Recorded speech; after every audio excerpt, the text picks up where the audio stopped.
চাঁপাইনবাবগঞ্জ জেলায় কর্মরত বিভিন্ন ইলেকট্রনিক ও প্রিন্ট মিডিয়ার সাংবাদিকদের সাথে মতবিনিময় করেছেন ঢাকা মহানগর দক্ষিণ জামায়াতের আমির নুরুল ইসলাম বুলবুল।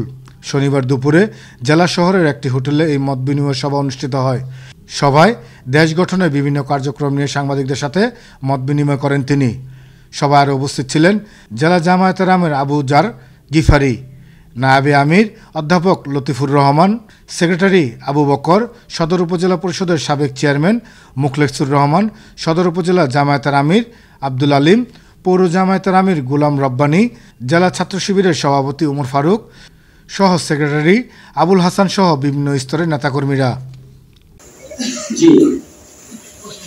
আমাদের নিবন্ধন আমাদের অধিকার, অন্যায়ভাবেই বেআইনিভাবেই রাষ্ট্রশক্তিকে কাজে লাগিয়ে আমাদের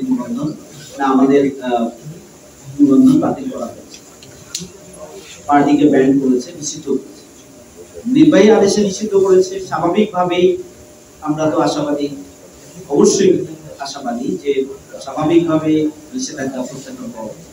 তবে এই বিষয়ে আসলে আপনারা সামনে এটা গুরুত্বপূর্ণ প্রোগ্রামের মেসেজ আপনারা দেখতে পাবেন, যেখান থেকে আরো বিস্তারিত দেখতে পাবেন। আমি আমার জায়গা থেকে সব প্রশ্ন উত্তর দিতে চাই না।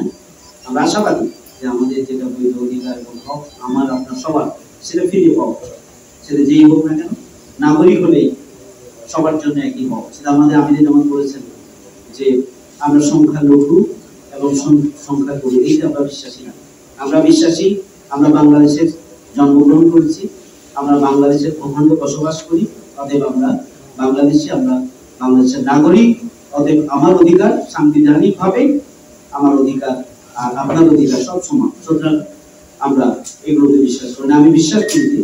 সুতরাং আমরা বিশ্বাস করি যে প্রত্যেকেরই যে হক এবং অধিকারটা ফিরিয়ে পাওয়া উচিত এবং ফিরিয়ে পাবে, এবং বর্তমান অন্তর্বর্তীকালীন সরকার কতটুকু পাবে আমরা আশাবাদী যে তারা তাদের এই সময় যতটুকু সম্ভব সেটুকু ফিরে দেওয়ার জন্য চেষ্টা